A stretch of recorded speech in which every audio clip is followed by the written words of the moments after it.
And this is what's happening.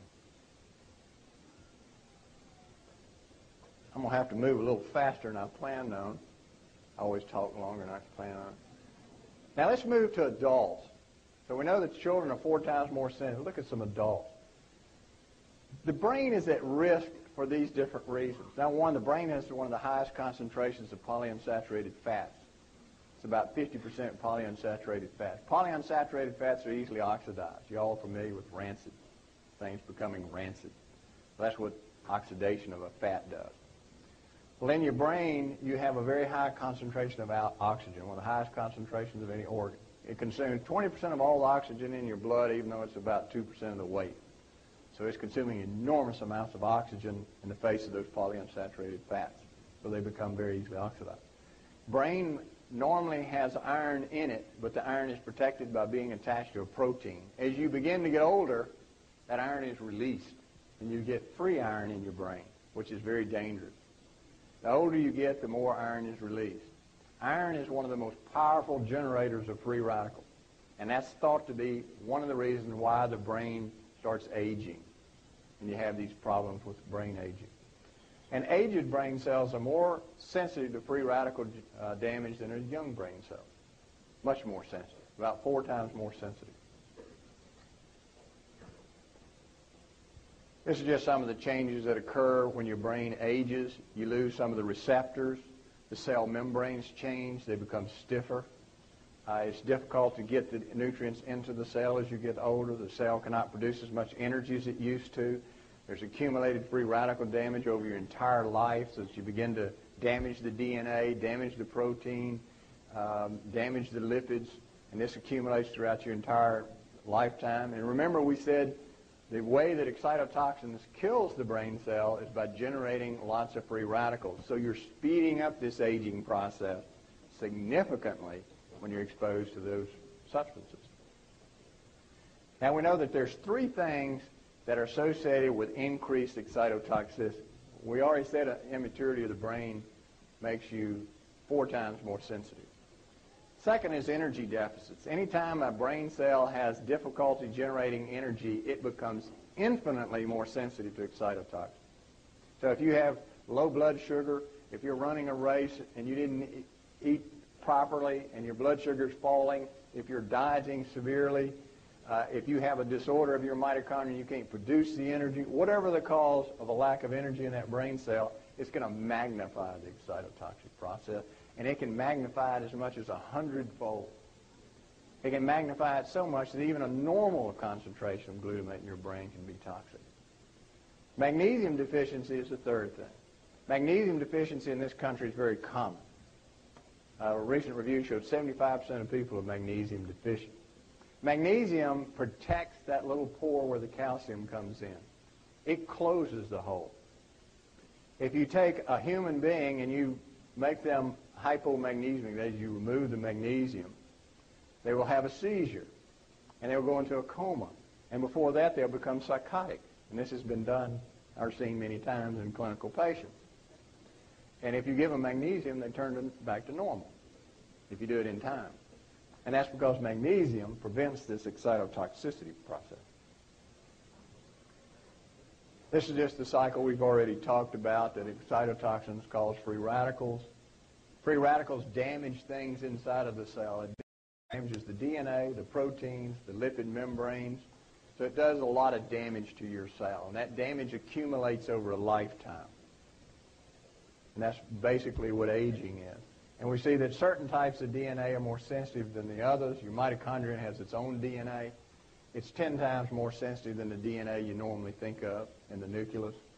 Older cells have DNA damage at a rate 4 times higher than younger cells, especially after age 70. So the older you get, the more sensitive you are to free radicals. So therefore, the more sensitive you're going to become to MSG and other excitotoxins. Now let's look at Alzheimer's disease. Alzheimer's disease is a very complex disease, but we're beginning to get a handle on it. The most common thought of the etiology is that it's excessive excitotoxicity in the brain. Now what triggers that, it's a different story. We know that The loss of energy in the brain precedes Alzheimer's disease by as much as a decade. You can scan the brain of people and you can find out that these areas that are going to be affected are already losing their energy supply, even though they're perfectly normal at the time. 10 years later, they come down with Alzheimer's disease. And that's because, as we said, when you lose that energy, you magnify the excitotoxic process. Now, I'm not saying that Alzheimer's disease or any neurodegenerative disease is caused by eating MSG. It's probably more complex than that. It may be the release in the brain. But we know that Alzheimer's disease can be significantly aggravated by MSG in the diet because, number one, Alzheimer's disease damages the blood-brain barrier. You lose your barrier. You're at low energy. Your cells can't produce energy. The cells are damaged by free radicals, so they're more sensitive. So in a state, if you have Parkinson's disease or if you have Alzheimer's disease or any of these degenerative diseases, you're at a lot more risk. Parkinson's disease, one of the first things we see occur in Parkinson's disease is the loss of a substance called glutathione in the cells that are affected. This is a molecule that protects you against free radicals. It's very, very important. It is lost years, decades before you ever develop Parkinson's disease. Then you begin to accumulate iron in those cells. And we said iron is a very powerful free radical generator. So the cell can't protect itself against free radicals. You increase the free radicals with the iron. Then the energy begins to drop. There's this particular loss of energy, a 42 or 47% loss of complex 1 energy generation in the mitochondria, and the cell dies. Well, it's an excitotoxic process that's triggering all of this. There's also, you've heard of haloperidol, Haldol, which is used to help some people sleep, well, Haldol will produce the same amount of depression of complex 1 energy-generating enzyme as you see in Alzheimer's disease.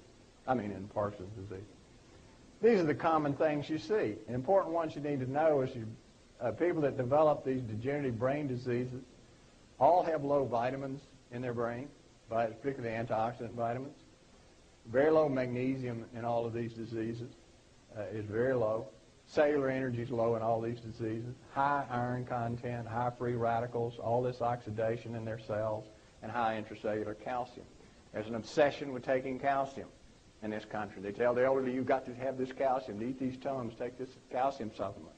As you get older, your cells have more and more difficulty keeping the calcium out. You don't want to flood the brain with more calcium. You speed up the process. This is just some of the enzymes that are known to be defective in these two diseases, Alzheimer's disease and Parkinson's disease, and we'll talk about that tomorrow. We've talked about that. Here's where we end. This is how glucose gets into your brain. This is a blood vessel. This is the brain cells. The glucose has to go from the inside of the blood vessel into the brain to get to the brain cells. But it doesn't just diffuse like it does in the rest of the body. The brain has a very tight control of anything that gets into it. And what happens is the glucose attaches to a transport protein and it carries it into the brain. We know that as you get older, this glucose transporter is defective. And it continues to become more defective. And Alzheimer's disease is very defective. And this leads to the last concept, that is the concept of brain hypoglycemia. And that is that because of this defective transport of glucose into the brain, which remember is magnified by MSG, the brain doesn't have enough glucose where it is, but the blood can have normal glucose. And that causes the brain to be hypoglycemic. So if you go to the doctor and he draws your blood, he says your blood sugar is normal. But that doesn't tell you what your brain is doing. Your brain can be extremely deficient in glucose. And it has been remarked by several observers that Alzheimer's disease closely resembles when you see people having hypoglycemia. So it may be that there's a chronic hypoglycemia developing of the brain. That magnifies excitotoxicity, opens up the blood-brain barrier, toxins get in, and it keeps the process going.